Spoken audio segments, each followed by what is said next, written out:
Draft అనే పదం మీరు ఎప్పుడైనా విన్నారా? అసలు ఓవర్ డ్రాఫ్ట్ ఓడి లోన్ అంటే ఏంటి, అసలు ఈ లోన్ డీటెయిల్స్ ఏంటి క్లియర్గా చెప్తాను. ఒకసారి రీల్ని సేవ్ చేసుకోండి. ఫెసిలిటీ అనేది ఒక సింపుల్ లైక్ క్రెడిట్ కార్డే అండి. నార్మల్గా మీరు క్రెడిట్ కార్డ్ ఎలా 1 lakh తీసుకుంటారు, యూస్ చేస్తారు, తర్వాత కట్టేస్తారు. ఇన్ ద సేమ్ వే ఒక బిగ్గర్ క్రెడిట్ లిమిట్ ఒక 25 lakhs, 13 lakhs, 10 lakhs అలా ఒక వర్చువల్ అకౌంట్లో మీకు ఒక సర్టెన్ అమౌంట్ అనేది ఉంటుంది.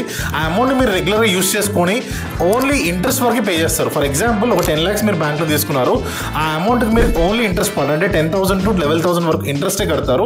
మీ దగ్గర డబ్బులు ఉన్నప్పుడు మళ్ళీ ఆ వర్చువల్ అకౌంట్కి అమౌంట్ ట్రాన్స్ఫర్ చేస్తారు. ఈ విధంగా ఓవర్ డ్రాఫ్ట్ అనేది రన్ అవుతూ ఉంటుంది.